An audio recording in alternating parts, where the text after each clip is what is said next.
When you hear that somebody is on a steroid or any type of PED, without any context, without any backstory, it can seem like it's a very bad thing. One, when you look at somebody on steroids, sometimes we assume that they're taking it in order to achieve a certain result a little bit faster. Seems like they're trying to ease that progress, or that process into achieving a certain goal. Other thing too is a lot of the time it can be very deceptive to the people around them. A lot of the time people on steroids or a PED are not going to be honest about it. They're not going to tell the truth.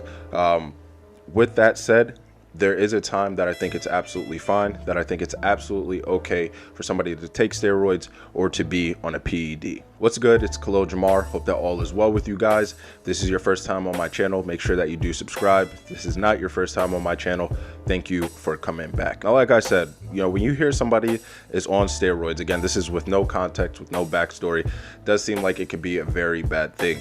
Not only can somebody do harm to themselves being on stuff like that, can lead to all types of heart problems, liver problems, and mental problems as well, but they can also do harm to the people around them.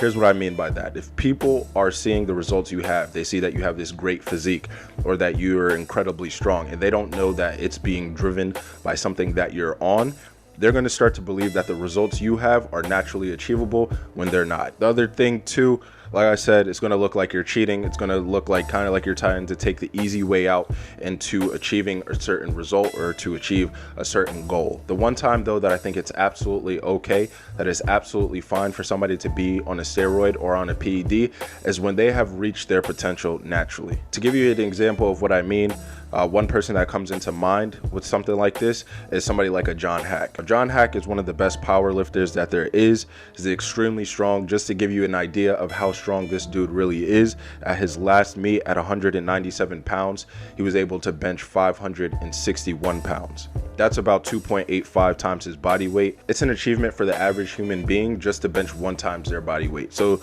to bench over 2 times his body weight is crazy. I know that if somebody was twice his size and they bench 561 pounds, that would still be impressive. So to do it at that body weight is beyond incredible. It's beyond impressive. Now, he did come out a couple of years ago talking about him taking SARMs. SARMs is basically a type of PED that, like any other steroid or PED, is going to increase your physical fitness, is going to increase your strength level as well. Now, in his case, the reason why I don't think it's a bad thing, I think it was absolutely fine for him to do it. It's his choice. He can do whatever he wants. But on top of that, John Hack had been at the top of his game. Not only that, but at the top of the powerlifting game for such a long time. If you look at his history of meets, most of the time he's coming in first.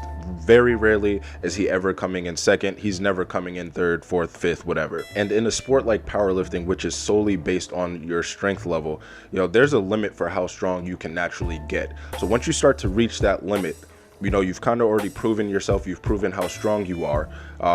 And you want to break that natural barrier that you biologically have, and to do that you need to take a steroid or a PED. I completely understand. John Hack was probably stronger than a lot of guys who are actually on something. So if he wants to find out how strong he can truly get, and the only way for him to do that is to take a PED or a steroid, it completely makes sense to me, and I completely understand it. He's already proven himself to be one of the strongest guys naturally.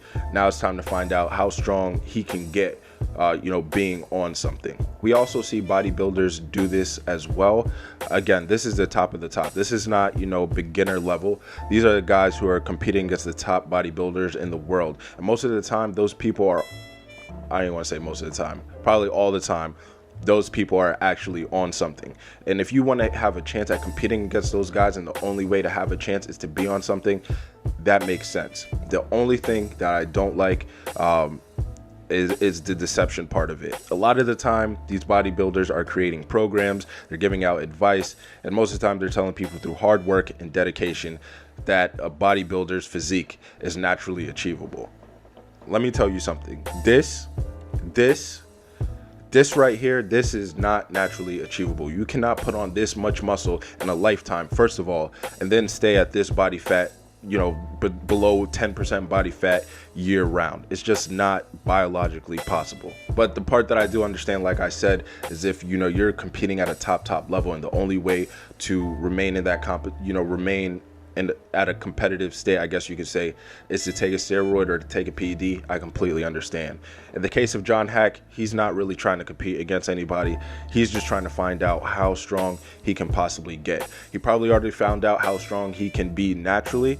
Now let's see what happens when he breaks kind of that natural ceiling that we have, that natural barrier that we have. So this is just how I feel about it. It's the only time that I feel it's absolutely fine for somebody to take a steroid or to take a PED is when, one, they're being honest about it. Two, they've already reached and proven themselves naturally, and they've reached their limit, and now they want to see what happens when they break that limit. That's when it makes sense to me. So you guys let me know what you think. Do you ever think it's okay to take a steroid or to take a PED? I'd love to hear what you guys think. Thank you guys for watching. Make sure that you do like the video, subscribe to the channel. I'll see you guys later.